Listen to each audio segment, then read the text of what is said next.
Bienvenidos a otro foro de la República. En esta ocasión nos acompañan expertos en materia de transformación digital, operación de telecomunicaciones, empresas ligadas a blockchain, ciberseguridad, para tratar un tema que nos sorprende porque ya lo tenemos encima. Y hemos titulado este foro "El futuro nos alcanzó", precisamente porque queremos alertar de que muchas de las cosas que creíamos que iban a llegar en un futuro cercano ya están con nosotros.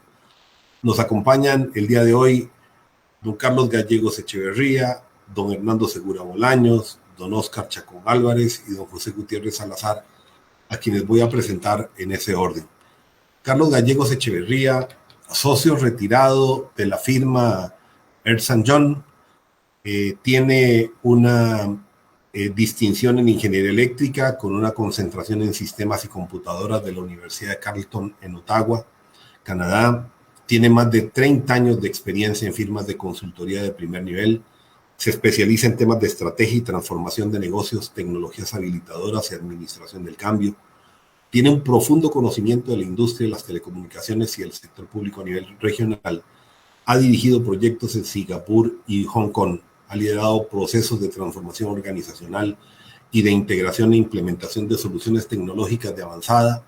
Su experiencia incluye el desarrollo de prácticas y nuevos modelos de negocio para el mejor aprovechamiento de las tecnologías de información.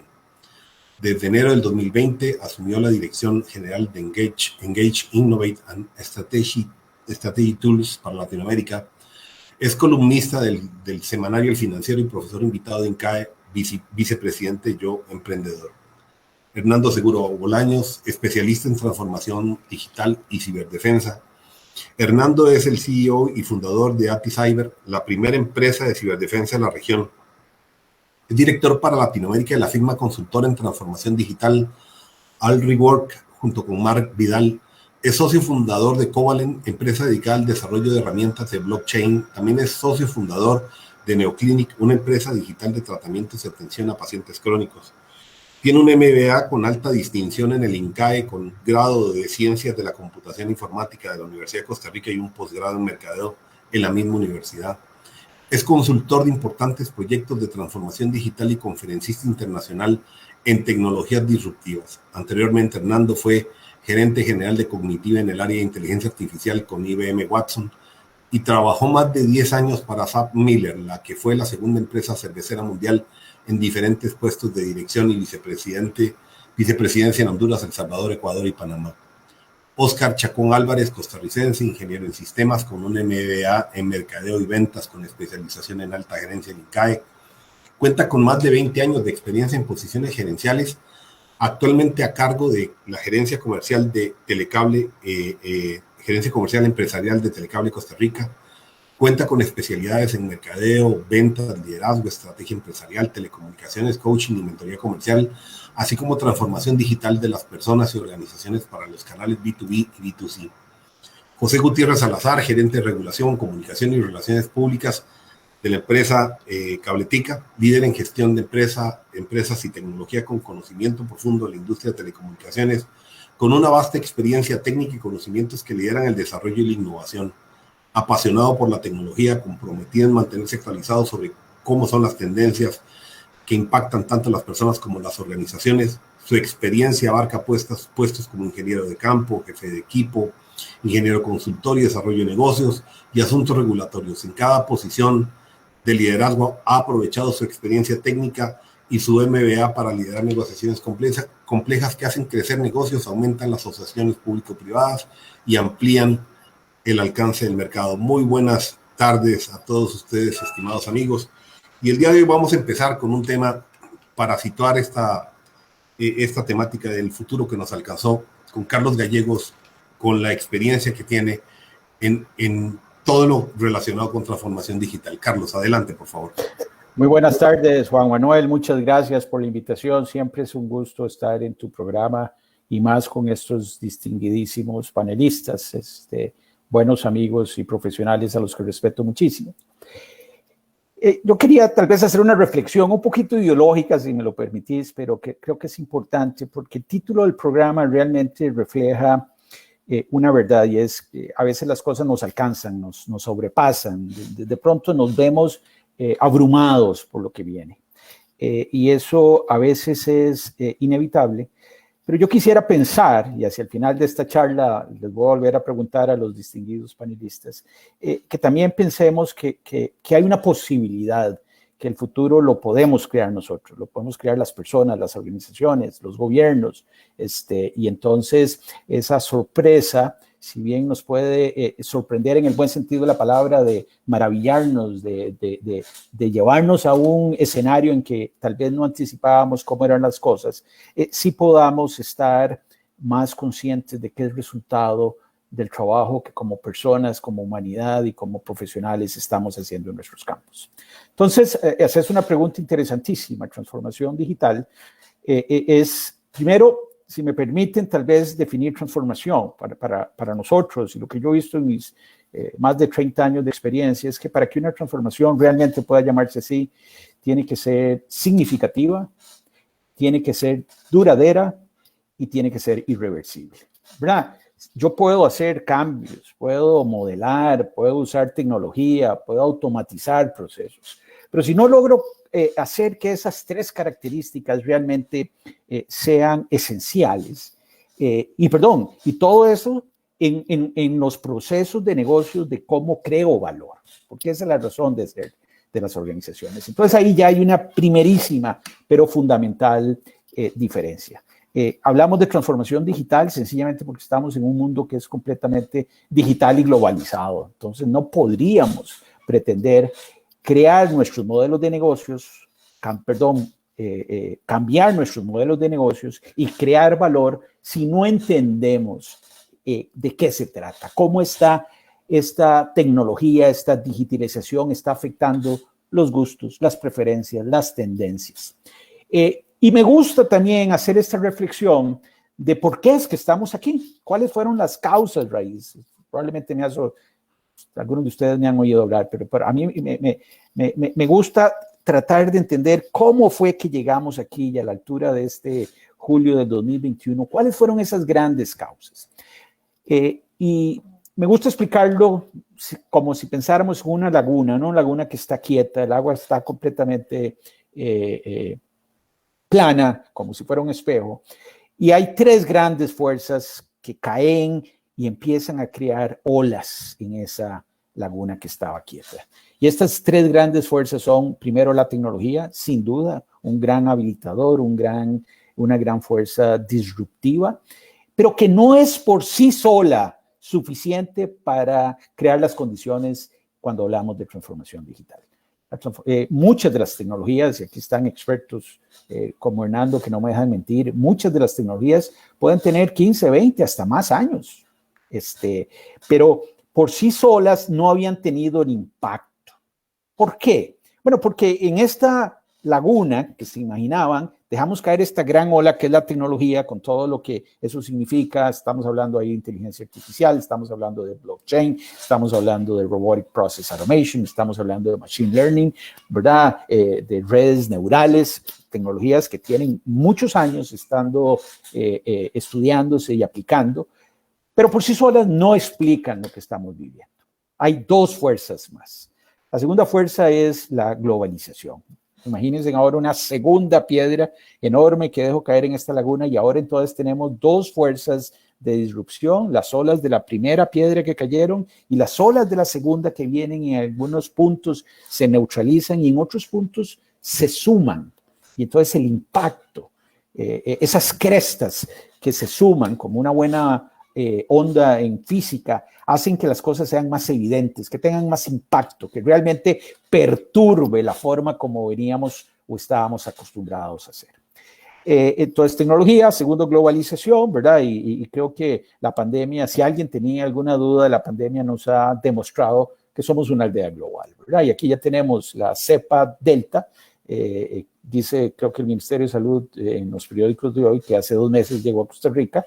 Y entonces imagínense en la velocidad, la interconexión, en esta aldea global en que vivimos. La tercera fuerza es los cambios demográficos. Y a mí no me gusta usar etiquetas, pero voy a hacerlo únicamente para resaltar el punto. Son las preferencias, las tendencias, los gustos, las cosas a las cuales las nuevas generaciones, los llamamos millennials, centennials, pero no importa la etiqueta, pero lo que ellos están dispuestos a hacer, lo que ellos están dispuestos a compartir con sus relojes digitales, donde comparten desde el beat hasta, ¿verdad?, su pulso cardíaco hasta el número de pedaleadas o de pasos o las bicicletadas que se dan. Estamos en una sociedad que ahora tiene gustos, preferencias, reservas, intereses diferentes. Y entonces, ahora sí, estas tres grandes piedras sobre esta laguna que estaba quieta, tenemos que la suma de las crestas, cuando coinciden esa suma de las tres, tenemos unos impactos extraordinarios, que es lo que estamos viendo. Estoy seguro que Hernando va a hablar de inteligencia artificial más adelante, pero a mí nada más me gusta compararlo y decirme si me estoy extendiendo, Juan Manuel, porque este es un tema que me apasiona, pero los avances que hemos visto en inteligencia artificial es extraordinario. Uno como consultor está acostumbrado a veces a anticipar en un discurso las cosas que van a pasar. Y déjenme decirles, y aquí compartirles a los panelistas y a las personas que nos ven y nos escuchan. A veces uno dice, ¿será verdad? Me acuerdo, y Oscar probablemente se acuerda, hace 10, 12 años, cuando yo hablaba de lo que iban a ser los aplicativos y las aplicaciones en el mundo de los teléfonos inteligentes, y yo no me imaginaba que pudieran haber miles, millones, cientos de miles de aplicaciones para hacer cosas. Yo hablaba de aplicaciones y decía, sí, van a haber unas cuantas cientos, miles, pero no la cantidad. ¿Por qué? Porque una vez que las condiciones están dadas, entonces el ingenio de las personas, de las organizaciones, de los entes económicos y sociales les permiten hacer un montón de cosas que de otra forma no podrían ser. Entonces, si hablamos de una transformación, hoy día no se puede hablar de una transformación que no sea digital, estaría dejando sobre la mesa el gran potencial de creación de valor. Para cambiar los modelos de negocios necesito entender qué es la tecnología. Y ahí es donde yo quería, Carlos, que entráramos con el siguiente tema con Hernando, porque creo que en el contexto en el que lo propusiste, podemos llegar a una síntesis absolutamente racional. Lo que creíamos inalcanzable lo tenemos a la vuelta de la esquina y lo tenemos al frente. Hernando es una experiencia práctica de distintas industrias. Yo tuve la oportunidad de conocer a Hernando cuando estaba en Cognitiva y me maravilló los mundos que venía conociendo sobre el tema de cómo se venía trabajando en estos temas y cómo se integraba también el tema de blockchain. Pero yo creo, Hernando, que también en el área de transformación digital que has venido trabajando a lo largo de la región, tenés una serie de experiencias que contar para complementar lo que venía diciendo Carlos. Te paso la palabra para que quede abierto el tema en lo que quieras comentar. Gracias, Juan Manuel, y saludos a todos, igual que Carlos. Estoy de verdad muy satisfecho poder ser parte de este grupo que creo que puede agregar muchísimo valor desde la perspectiva de la comprensión de lo que está sucediendo, que como Carlos lo decía, nos toma todos los días por sorpresa. Hay cosas nuevas que aparecen y aparecerán. Solo la semana pasada 2 personas de la sociedad civil fueron al espacio. ¿Cuándo podíamos esperar nosotros que cosas así sucedieran, ¿no? Y el ritmo de cambio, creo que todos los expertos están de acuerdo, se acelerará por muchísimo tiempo más. Cosas que nosotros ni siquiera visualizamos hoy serán muy comunes dentro de muy pocos años, ¿no? Y tal vez a mí me gustaría comenzar a definir desde una perspectiva formal cómo se ve la transformación digital, o sea, de qué trata la transformación digital. Creo que en muchas ocasiones caemos en el error, Carlos lo mencionó también, de pensar que la transformación digital es puramente tecnología. Tiene otros elementos, incluso elementos culturales y elementos geopolíticos que son fundamentales. Pero hay una forma que a mí en particular es la que más me gusta de la definición de lo que es la transformación digital, que parte de la cadena de valor de las empresas. ¿Qué significa eso? Si nos acordamos, y los amigos que están acá de empresas de comunicaciones estarán de acuerdo conmigo, hace algunos años, un poquito menos de un siglo, las empresas de comunicación, las empresas grandes telefónicas mundiales, estaban integradas verticalmente. ¿Qué significaba eso? Para un teléfono instalar en una casa, digamos en Estados Unidos, que fueron de los pioneros, la empresa que tiraba los postes y el cableado y la marca del teléfono físico en sí y la que brindaba el servicio de comunicaciones era la misma. Es decir, la cadena de valor de una empresa de comunicaciones estaba completamente integrada verticalmente. Los componentes de la cadena de valor eran parte de un solo conglomerado y brindaban la solución completa. También me tocó a mí, cuando yo trabajaba en la cervecera en Sam Miller, ser parte de una discusión de si manteníamos dentro de nuestro conglomerado de empresas a la compañía que hacía las chapitas de acero para las tapas de la cerveza.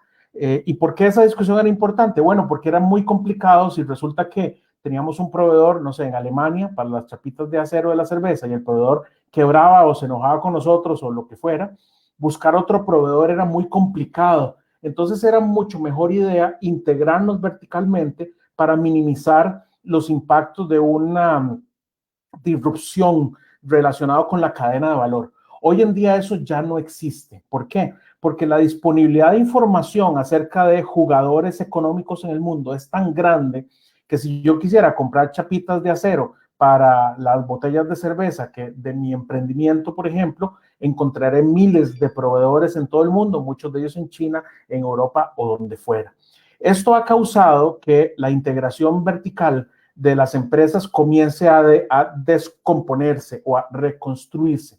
Significa que ahora yo, como un proveedor de cualquier tipo de producto o servicio, puedo echar mano de muy diferentes aliados para integrarlos dentro de mi cadena de valor. Algunos de ellos serán expertos en algún tipo de servicio, otros me traerán un producto específico. La transformación digital ha disminuido los costos de transar y la mayoría de los expertos están de acuerdo en que el proceso en el que vamos en camino lo que busca es disminuir los costos de relacionarme con aliados, con clientes y con proveedores, obviamente a través de plataformas digitales y plataformas electrónicas.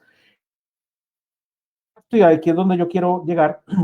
El mundo se ha atomizado cada vez más y los proveedores, aliados y clientes comienzan a integrarse o a mostrarse en una gran sopa o en un gran caldo en donde las interacciones son cada vez más aceleradas y yo cada vez más podré tener acceso a proveedores y aliados que me disminuyan mis costos operativos, que eso al final es una de las enormes tendencias de la transformación digital, porque me es más fácil construir mis productos y servicios de esta forma. Entonces, el primer elemento que yo quiero introducir acá es ese proceso de reconstrucción de la cadena de valor que se acelera cada vez más, comienza muy rápidamente a tener otros jugadores nuevos, como por ejemplo la inteligencia artificial o soluciones globales como blockchain o soluciones de analítica de datos muy potentes, en las cuales, por ejemplo, y el otro día le escuché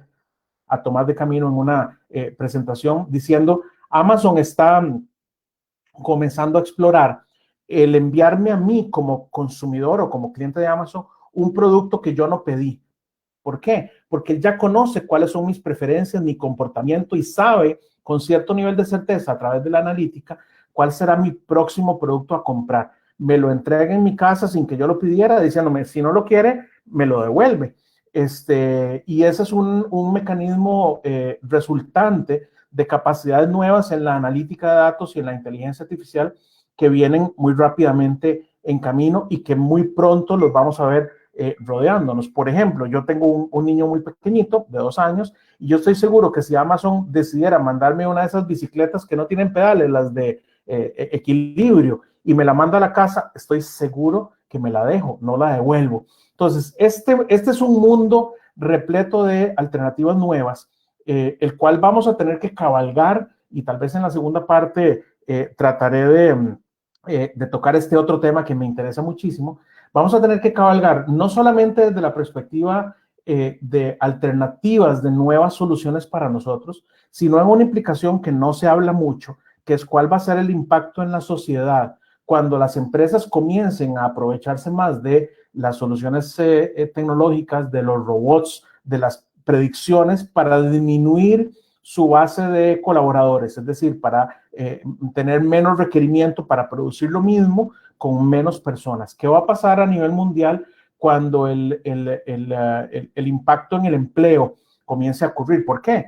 Y se los doy con un par de ejemplos. Una persona de bajísimos recursos en cualquiera de nuestros países pudiera decir, yo quiero ser chofer de bus. En muy pocos años no vamos a requerir choferes de buses, porque todo esto va a ser parte de la gran tecnología de los automóviles autónomos y muchos otros más, ¿no? Entonces, es una discusión que yo le quiero agregar una cuarta dimensión a las tres que mencionó Carlos anteriormente, que es la dimensión de la nueva sociedad en la cual existirá una riqueza creada por empresas cada vez más tecnológicas, pero posiblemente tendremos que reformular la forma en la cual esa riqueza es distribuida. Gracias, Hernando. Y ahora, tocando un tema que ahí José venía mencionándose y tiene que ver mucho con el impacto en las empresas de telecomunicaciones, vemos cómo el mundo las está presionando hacia distintos cambios y cómo se están reintegrando. En el caso propio del mercado costarricense, con la participación de Liberty, vemos cómo efectivamente hay una serie de elementos en donde las compañías dejan de ser empresas típicamente de cable como arrancó Cabletica, para convertirse en otro tipo de empresas, para darle otro tipo de servicios a sus clientes finales. De tu experiencia práctica, ¿cómo has visto estos cambios y qué podríamos ver en el futuro cercano con relación a esto que estamos conversando? Sí, gracias, Juan Manuel. Buenas tardes a todos los compañeros del panel y las personas que nos siguen en Facebook. Pues sí, ciertamente, realmente hay grandes desafíos acá y hemos visto la evolución que ha tenido el sector de telecomunicaciones y las conexiones mismas que tenemos en la casa.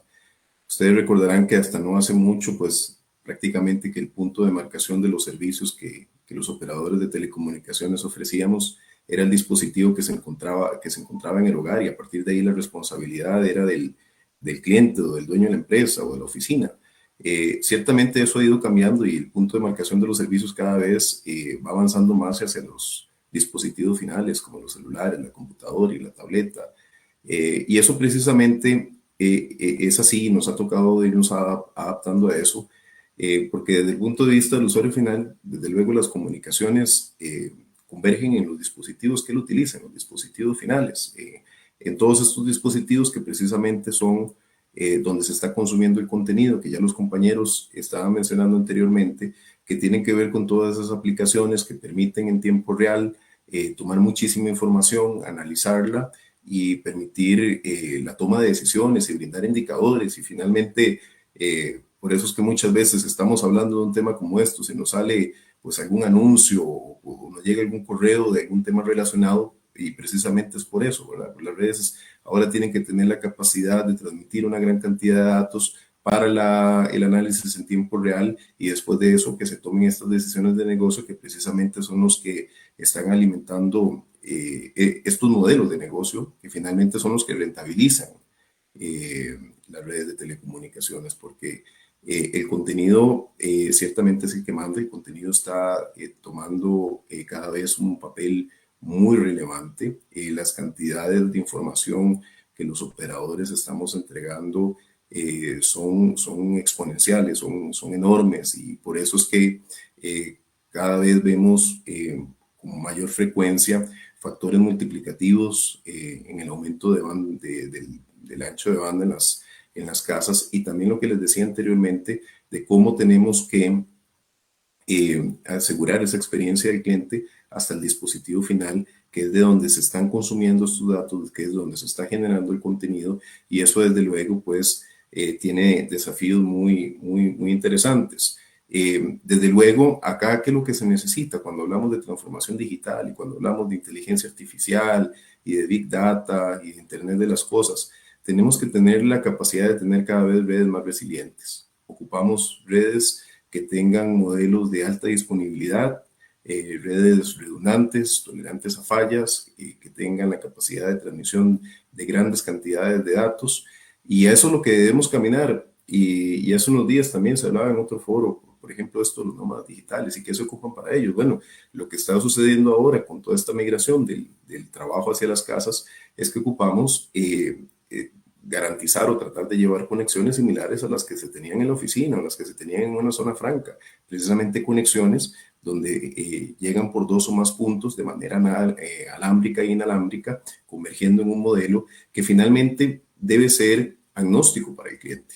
El cliente realmente al final del día no debería estar sujeto si la conexión llegó de manera alámbrica o inalámbrica, debería ser totalmente convergente porque el concepto ha evolucionado. Ya no se trata si son redes fijas o redes móviles, sino más bien son redes convergentes que utilizan una combinación de varios medios de transmisión de datos precisamente para poder dotar de todas esas capacidades que el cliente necesita. Y aquí, inevitablemente, es inevitable que caigamos en la conversación de 5G, que realmente es uno de los avances más importantes en la industria de telecomunicaciones. Definitivamente la implementación de 5G. Y pues una vez implementada, se podrán transportar de nuevo grandes volúmenes de datos con mayor rapidez y fiabilidad, permitiendo dar soporte a muchos de los avances tecnológicos y muchas de las cosas que hemos hablado acá, ya que las redes móviles anteriores o las redes que tenemos, desde luego cuando uno proyecta eso en el tiempo no van a ser capaces de sostener. Entonces, cuando hablamos de ciudades inteligentes, de servicios médicos a distancia, de realidad virtual, realidad aumentada, comunicaciones masivas, de máquina a máquina para la automatización y todo eso, requeremos de 5G. Sin embargo, eso nos plantea de nuevo grandes desafíos en temas de política pública y de regulación, desde el diseño e implementación de la infraestructura necesaria para el funcionamiento de las redes hasta la regulación del uso de dichas tecnologías y sus efectos. Y es que ya lo hemos hablado aquí en estos foros, en otras oportunidades, Juan Manuel. O sea, aquí nosotros requerimos construir una hoja de ruta con 3 elementos súper importantes: espectro, infraestructura y densificación de fibra óptica. La fibra óptica es el medio por excelencia para la transmisión de datos. Cada vez que empujamos más la fibra óptica hacia la casa, hacia el establecimiento comercial, desde luego hacia las torres, vamos a tener comunicaciones con muchísimo mayor cantidad de ancho de banda. Y eso es porque, debido al inmenso aumento de los dispositivos interconectados, ha ido generando cuellos de botella en el espectro electromagnético de las grandes ciudades. Pues no es el caso, pero todavía de Costa Rica, pero sí ahí vamos. Por lo cual desde hace varios años se ha empezado a desarrollar la tecnología 5G con un avance muy sustantivo respecto al desempeño de las redes 4G, ya que se utilizan 3 bandas diferentes de espectro radioeléctrico, bandas bajas, medias y altas, y desde luego esto permite de manera concatenada, unida, ¿verdad?, tener un manejo más eficiente del espectro y tener mayores capacidades de ancho de banda.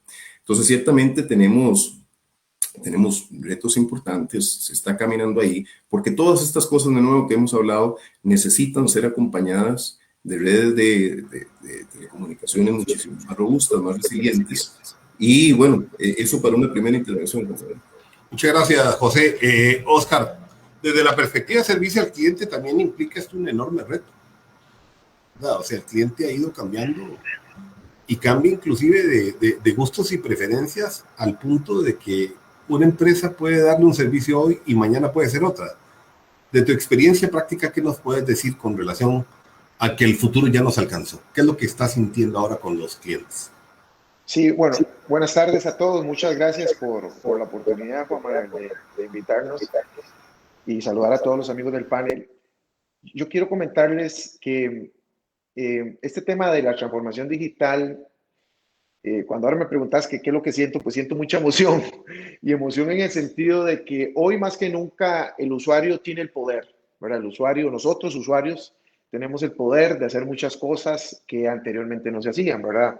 La transformación digital viene basada principalmente de la cuarta revolución industrial, que es la digitalización, ¿verdad? De ahí donde viene la transformación digital y donde todas, no solo empresas, sino que personas también tenemos que transformarnos para llegar a esa.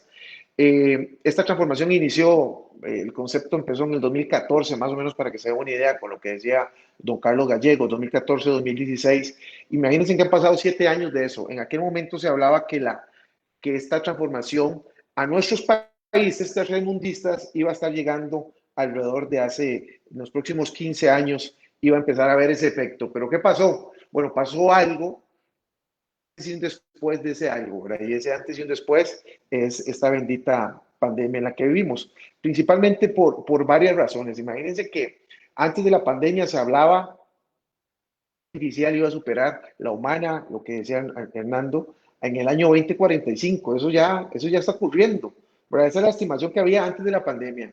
Se decía que el 47% de los empleos corrían riesgos de ser reemplazados por robots en los próximos 15, 20 años, situación que hoy está ocurriendo en países mucho más desarrollados. Recordemos que cuando Donald Trump llegó al poder en Estados Unidos, él decía que parte del desempleo que ocurría en Estados Unidos era por la migración de latinos hacia Estados Unidos, y la realidad era otra. La realidad es que la robotización que estaban haciendo en Estados Unidos estaba dejando mucha gente sin empleo, y eso también pues ya empezamos a ver en aquel momento que las empresas se estaban digitalizando. Pero ¿qué pasó? Siguiendo lo que decía José, varias cosas, y lo vemos hoy en día, ¿verdad? Y les cuento porque esto a mí me llena mucho de satisfacción y emoción.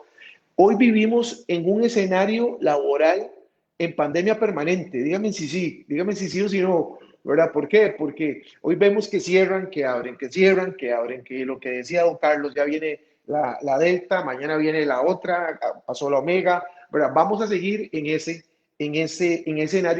escenario permanente. Y eso le está dando a la sociedad una dependencia a la tecnología como nunca antes visto, ¿verdad? Hoy las empresas que realmente están haciendo negocios son las empresas que nacieron digitalmente, empresas que empezaron a desarrollar sus negocios desde la tecnología y utilizando la tecnología para eso. De ahí es donde vienen conceptos como el tema de vivir digitalmente. ¿Y por qué tenemos que vivir digitalmente? Bueno, por varias razones. Una de ellas es que, y lo decía José, ninguna política pública ha acelerado la transformación digital como la pandemia.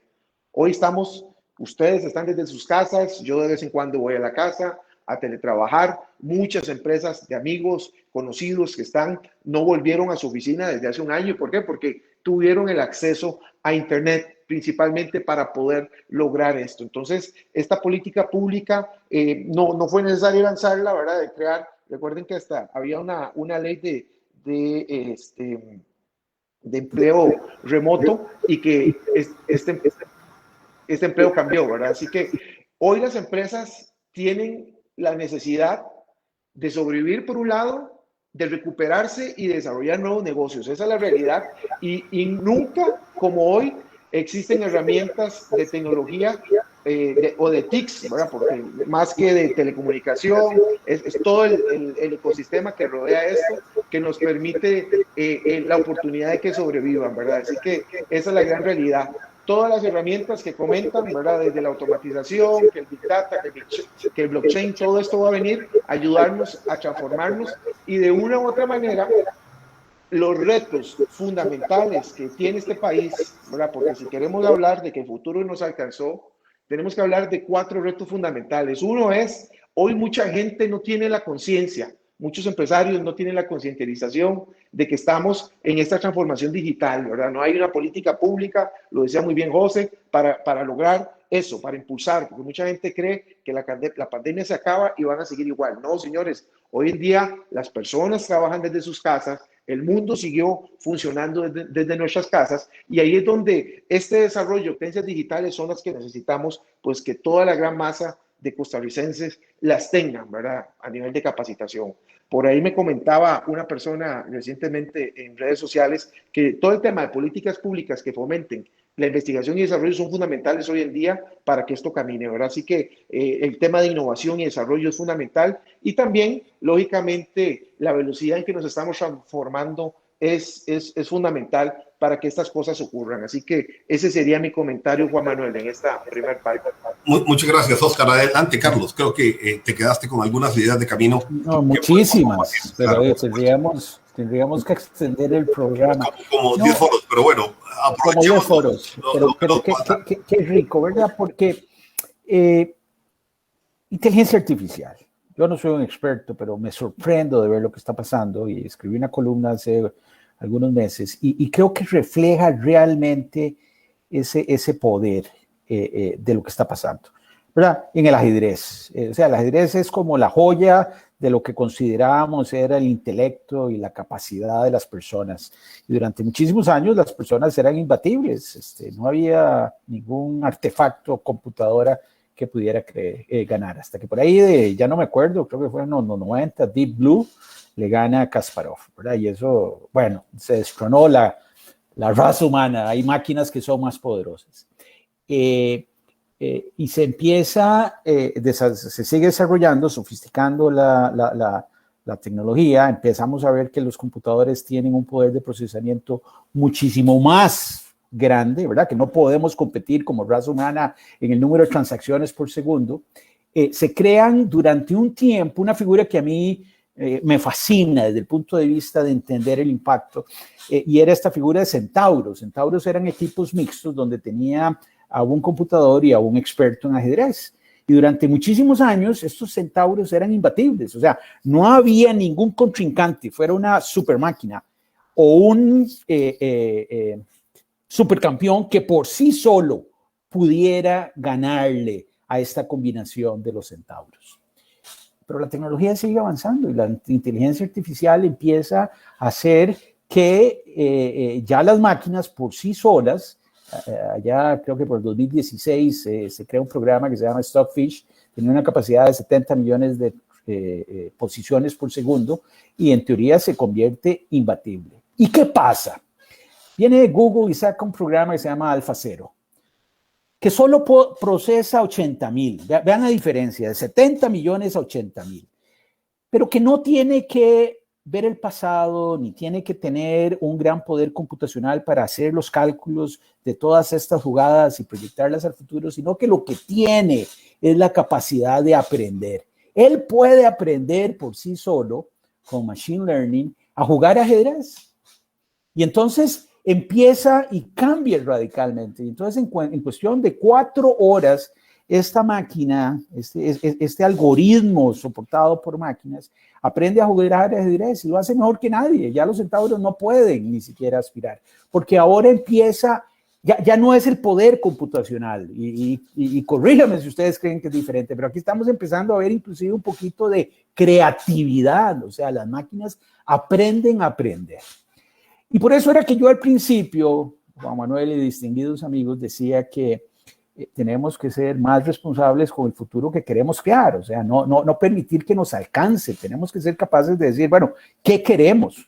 Porque así como estos algoritmos aprenden, es completamente posible. Es más, está pasando hoy día que muchos de esos algoritmos estén reflejando los sesgos, los temores, los rechazos que consciente o inconscientemente tenemos las personas. Y ahí es donde podemos tener una oportunidad real de forjar un futuro o dejar que el futuro sencillamente nos avasalle y nos desplace. Yo soy optimista por definición, pero creo que tenemos que poner las barbas en remojo y decir qué es lo que queremos, realmente a qué aspiramos y cómo usamos todo el poder que se nos está dando y que estamos en capacidad de crear para generar un mejor futuro para todos. Y es cierto, Hernando, lo que estamos viendo entonces es una desigualdad, ¿verdad? Algunos expertos lo llaman el gran abismo digital, que ya existía en todas las partes del mundo, ¿verdad? En Costa Rica se habla mucho de Foraker y el acceso de los maestros y los estudiantes, pero veamos la realidad, ya venía una diferencia. Hay escuelas que no tienen baños, que no tienen pupitres, los tienen desarmados, que no tienen servicio ni siquiera electricidad. O sea, ya veníamos creando una inequidad, un abismo, y ahí sí la tecnología nos puede ensanchar esos abismos. Y eso sería terrible como sociedad y sería terrible como país. Me quedo con este tema del abismo digital que me sorprende y me golpea, porque en realidad siempre hablamos de brecha digital y estamos verdaderamente en un abismo digital. Pero Hernando, te quedó apenas el tema para continuarlo. Creo que ha sido muy rica la conversación, pero si tienes algo que agregar a lo que planteaba Carlos o alguna idea diferente, bienvenida. Sí, ahí tal vez para mí el elemento fundamental reside en la capacidad que tendremos como sociedad de comprender cuál es la dirección que tenemos que tomar, porque el mundo, Carlos lo decía al principio y lo mencionaron varios, es cada vez más globalizado, ¿no? Entonces, las decisiones que tomemos como país van a ser cada vez menos importantes si estamos dentro del ámbito del país y no insertos en una globalización nueva que está ya entrando con muchísima rapidez. Entonces, para mí, uno de los elementos fundamentales tiene que ver con el liderazgo.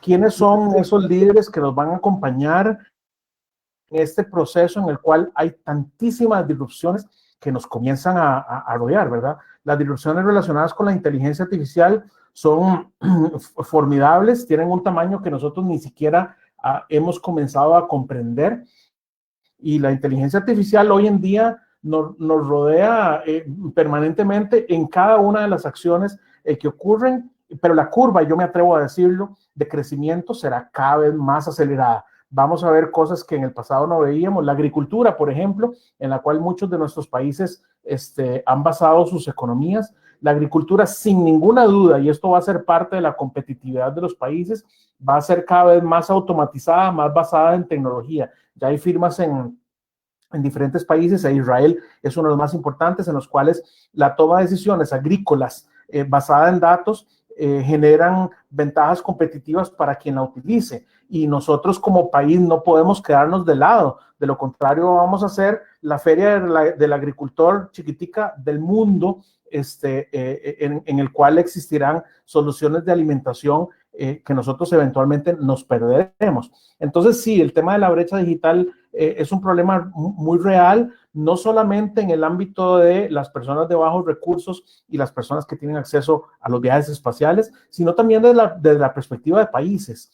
Yo estoy seguro que nadie quiere seguir la dirección que Haití está siguiendo, o eventualmente Bolivia, tal vez con la salvedad de la disponibilidad de litio que Bolivia tiene, y en algún momento podrán hacer uso de ellos, ¿verdad? Pero los países que han fallado, o Nicaragua, en su proceso de planeación estratégica y competitiva, son los países que quedarán atrás y serán los pobres del futuro, y ahí no queremos estar. Entonces, para mí la principal discusión es el liderazgo. ¿Quién nos va a hacer comprender que iniciativas como el automóvil sin conductor, iniciativas como la agricultura automatizada, o iniciativas como las entregas y la logística basada en drones o inteligencia artificial, son las que tenemos que incorporar dentro de nuestras soluciones? Y quiero hablar finalmente de un tema que es totalmente democrático, que nos afecta a todos, que es un porcentaje muy alto de la vida laboral que yo tengo, que es el tema de los ciberataques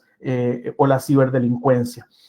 Los efectos de la pandemia nos mandaron a todos a la casa, y muchos de nosotros comenzamos a trabajar remotos.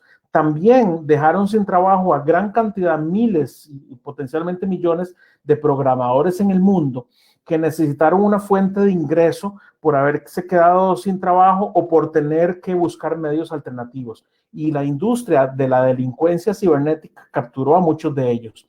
Hoy en día hay una enorme ola en la cual nuevas capacidades de software malicioso salen al mundo todos los días. Hace muy pocas semanas, un par de semanas, se atacó a una empresa enorme estadounidense que se llama Kaseya, que brindaba soluciones de nube a 40,000 compañías en el mundo, y a través de Kaseya se atacaron muchos de sus clientes. Hace pocos meses SolarWinds, también otra empresa de tecnología dedicada a la ciberseguridad, fue atacada. Y no nos vayamos muy lejos, en nuestra región, en Costa Rica y en Centroamérica, todos los días nosotros visualizamos ataques a empresas con diferentes tipos de software malicioso, pero también ataques a personas. Ayer en la mañana me escribió una amiga, contraseñas de Facebook, y ya yo no veo mi cuenta. ¿Qué fue lo que pasó? Ella entró a un link malicioso, digitó sus contraseñas creyendo que ese era el link real de Facebook, capturaron la administración de su cuenta. Ella tenía un grupo importante de clientes, era una cuenta empresarial. Cambiaron el dominio para India, entonces ya la cuenta ni siquiera se ve en Costa Rica, y están utilizándola para vender productos como audífonos y radios y cosas así en India, pero a través de estafas. Entonces venden, reciben dinero y le venden a un montón de clientes que ella tenía, y no los entregan, ¿no? Y eso es algo que nos está pasando todos los días. Entonces, a nivel de democratización, lo que yo quiero incorporar es el tema de que los portillos digitales o las capacidades digitales lo que hacen es exacerbar el riesgo de entrar a una red digital o llena de opciones que se va a hacer más grave con los temas de 5G, en los cuales ya todos nosotros estamos expuestos y estaremos expuestos cada vez más. Muy bien, sin duda una arista impresionante el campo de la delincuencia. Pero también hablando aquí ya localmente, tenemos esa brecha digital en esto, José, una discusión sobre temas de alfabetización digital y algunos elementos más de los cuales sos un amplio conocedor, para también traer al presente de que tenemos esa discusión local sobre temas fundamentales y de política pública. Sí, sí, totalmente, ¿no? Y seguimos teniendo pues un rezago importante en conectar a todas esas personas que actualmente no tienen herramientas ni banda ancha y aquí recordemos de que la dimensión de que la brecha digital tiene varias dimensiones. Ciertamente una dimensión tiene que ver con el tema de infraestructura, conectividad, pero hay otra dimensión que también es la alfabetización, ¿verdad? Que es cómo poder utilizar esos recursos, esas herramientas tecnológicas para generar nuevas oportunidades de negocio, para desarrollar el capital humano. Y por eso es importante que ahí tienen que haber siempre encadenamientos. Desde luego, pues las autopistas de la información, y entre más robustas sean, es muy importante. A todo lugar donde haya banda ancha y que esté disponible y que hayan herramientas para poderse conectar, eso ya mismo habilita a que se puedan sacar el provecho. Ahora, el máximo provecho va a estar relacionado con temas, de nuevo, de alfabetización, pero entendido como una dimensión de la brecha digital, no como un elemento por aparte, sino un elemento que tiene que tener acompañamiento de otras contrapartidas institucionales. Si lo vemos en nuestro ordenamiento, Fonatel, Ministerio de Educación Pública, el INAH y otras cosas. Pero ciertamente hay que hacer grandes esfuerzos por seguir llevando la banda ancha a todos los lugares del país, una banda ancha más robusta, más resiliente, como lo hablábamos ahora, con esquemas de alta disponibilidad. Realmente lo que se está necesitando, estamos pasando de un entorno donde los usuarios éramos simples consumidores de contenido, a productores de contenido, y eso también tiene otros retos, también desde el punto de vista de mejorar la simetría de las conexiones. Recordemos que todos los temas que hemos estado hablando no son migraciones de tecnología, realmente son transiciones de una tecnología a la otra, irnos adaptando, y pues eso requiere de nuevo de hojas de ruta claras, planes de acción concretos, rutas críticas, y para ir cumpliendo los hitos. Y yo quiero en esta intervención tal vez terminar, Juan Manuel, como concluí la primera, que tenía que ver de nuevo con el tema de 5G, y es que estos temas de transformación digital, con todas estas particularidades que hemos hablado, en verdad que están estrechamente relacionados, y es que 5G es un avance tecnológico revolucionario, o sea, va a permitir potenciar y mejorar distintos aspectos de la vida cotidiana, sin duda alguna, y de las actividades productivas sobre todo, y en efecto, la capacidad de interconectividad local total se va a ver muy mejorada en sus niveles de latencia, en alta fiabilidad,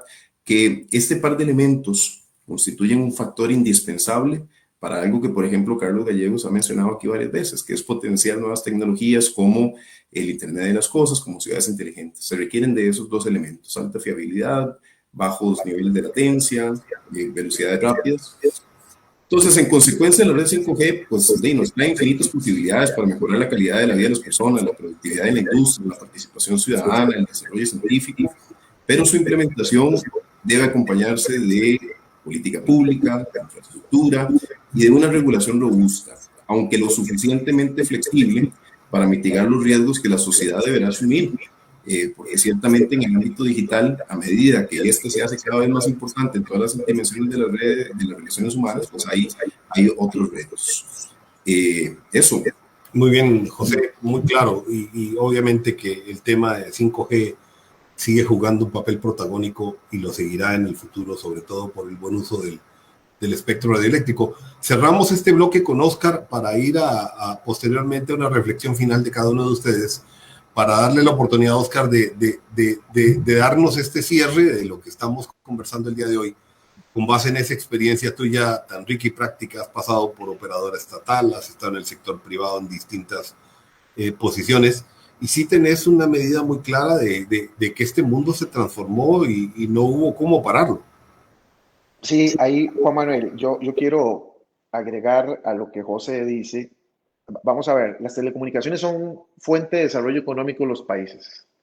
Está probado y recontraprobado que entre más acceso a Internet haya, menos desempleo y menos pobreza existe en el mundo, ¿verdad? Nuestro país es bendecido al tener un mercado de telecomunicaciones súper competitivo, ¿verdad? En la parte fija usted puede encontrar alrededor de 32 empresas, en la parte móvil solo hay 3 en este momento. Aparte de lo que José decía de 5G, yo le agrego uno mucho más importante desde mi punto de vista, que son las redes GPON o las redes FTTX, ¿verdad? Fundamental, ¿por qué? Por lo que decía José, hoy los usuarios se convirtieron en proveedores de contenido, sí, correcto. Las redes HFC tradicionales no están diseñadas para eso. ¿Por qué? No están diseñadas para que una persona esté en su casa, no está diseñada para que una persona se conectara un ratito en la mañana y un ratito en la tarde. Hoy la persona se conecta desde las 6 de la mañana y les da las 8, 9, 10 de la noche trabajando, ¿verdad? Porque también parte de lo que hemos leído con el tema de la pandemia es que la gente pues ha extendido sus horarios laborales. Con esa visión, yo les puedo decir que en el caso de la empresa que represento, Telecable, en este momento la visión que tenemos nosotros es que las redes GPON hay que extenderlas y eso es una necesidad país, ¿verdad? Porque las redes HFC se quedaron cortas en velocidad, se quedaron cortas en latencia, que es lo que decía José, se quedaron cortas en temas de servicio al cliente. Entonces, desde nuestro punto de vista, son las redes del futuro, ¿verdad? Todo lo que es FTTH o FTTX, ¿verdad? Que es Fiber to the Home, Fiber to the Office. La 5G, por supuesto. La 5G también, no solo nosotros como Telecable estamos interesados en entrar en el modelo de 5G, no solo porque mucha gente cree que el 5G es solo para empresas móviles, no. El 5G, la teoría habla de que usted va a poder tener velocidades de 1 giga, 2 gigas, dependiendo de la infraestructura que se desarrolle. Bueno, nosotros como operador queremos desarrollar servicios convergentes a través de nuestra solución, no solo de fibra óptica, sino de 5G. Entonces, con estas dos tecnologías, tanto de GPON, tanto de 5G, ¿qué se pretende? Bueno, el consumidor tenga acceso a la mejor servicio, a la mejor calidad, a la mejor solución.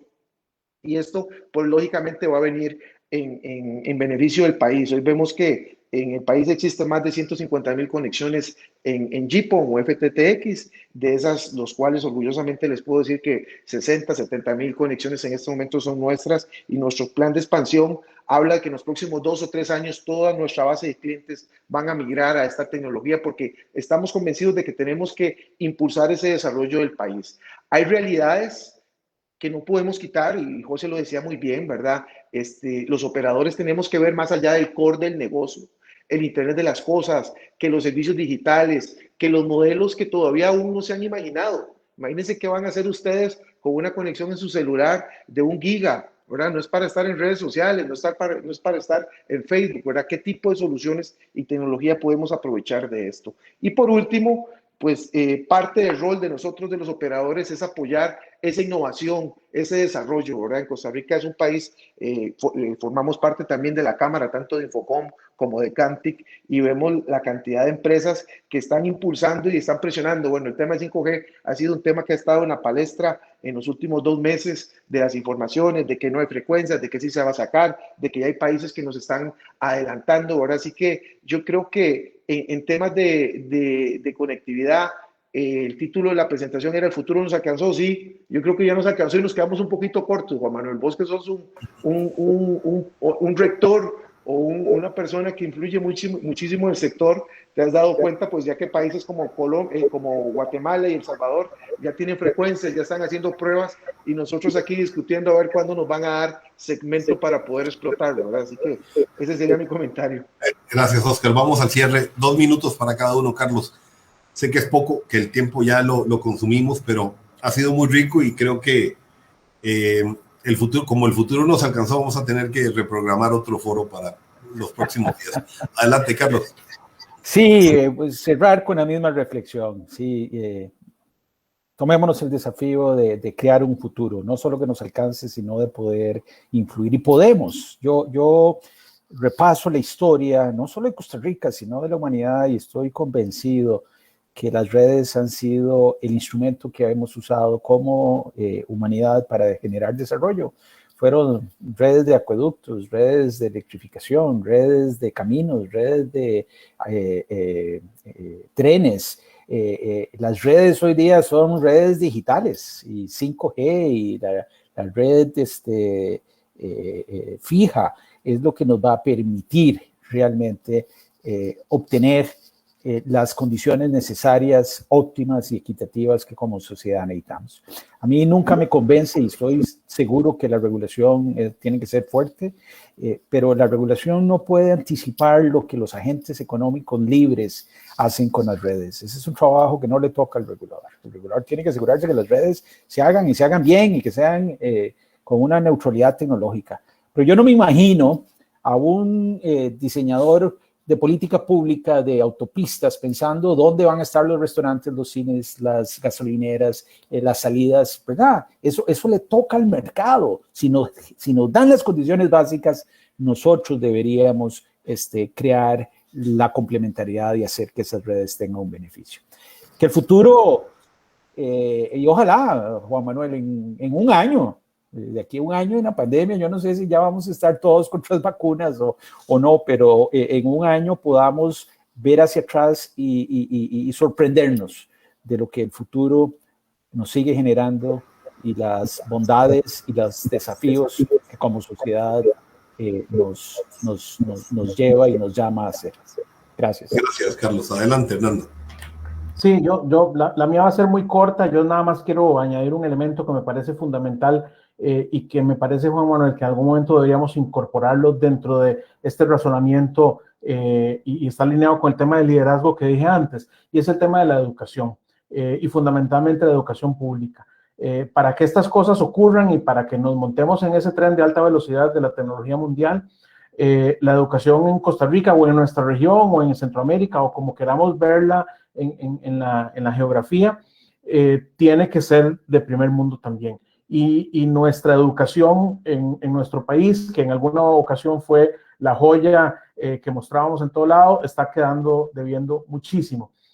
No lo lograremos. Nosotros en nuestra empresa hoy en día estamos a través de un proyecto muy grande que tenemos con Israel, intentando contratar gente de cierta línea y capacitación y nos cuesta mucho. Y la única forma en la cual podremos aprovechar todo lo que en esta sesión se ha dado y que podamos ser, en lugar de usuarios, gestores, es a través de ciudadanos educados y capacitados y ciudadanos de primer mundo, en términos tecnológicos, pero en términos culturales también. Esa es una conversación que está pendiente y lo estará, creo yo, lamentablemente, por mucho tiempo, y alguien tiene que decir hasta aquí. Tenemos que cambiar la forma en la cual abordamos nuestros problemas de educación con una perspectiva distinta. Muy claro, Hernando, la educación del siglo XXI es no solo necesaria, sino hay que tenerla presente. Ya nosotros hicimos un foro, pero creo que lo que está necesitando la industria nacional lo está requiriendo de fuera del país, y esa es una injusticia, porque en realidad estamos haciendo una exclusión digital de una exclusión aquí mismo en el país, en el que deberíamos de estar enfocados en esas mallas curriculares de nuestros estudiantes, porque ese es el futuro de ellos, ya no el nuestro, el de ellos. Adelante, José, por favor, con tu reflexión. Sí, muy interesante, no puedo dejar de referirme a lo que mencionaba Carlos del tema de la regulación, y es que la regulación, y yo recuerdo, Juan Manuel, en un foro, creo que ya algunos años atrás, en estos de Nina Link, que muy bien decías que la regulación es el espejo retrovisor que va viendo lo que ya sucedió, ¿verdad? Y todas las cosas que hemos estado acá, difícilmente se puedan regular, son muy difíciles, ¿verdad? Son datos, son transformaciones que están sucediendo en el día a día. Pero me llamó mucho la atención y quería referirme a eso, porque ciertamente así lo es. Entonces, debemos pensar en una regulación que tenga la capacidad de ajustarse, de mitigar los riesgos de una sociedad que tiene que asumir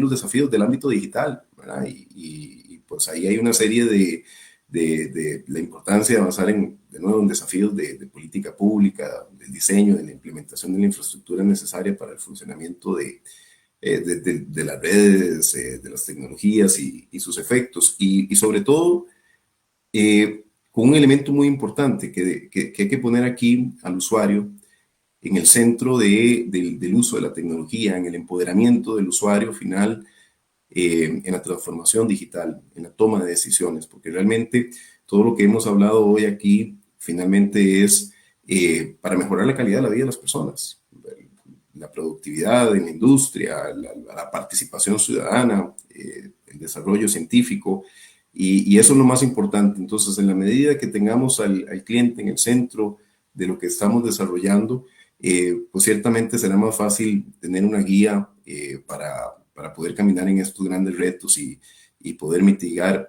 ya de nuevo estos riesgos que la sociedad deberá asumir, como les decía, en el ámbito digital. Cada vez lo vemos más con muchísimo más importancia en todas las dimensiones de las relaciones humanas.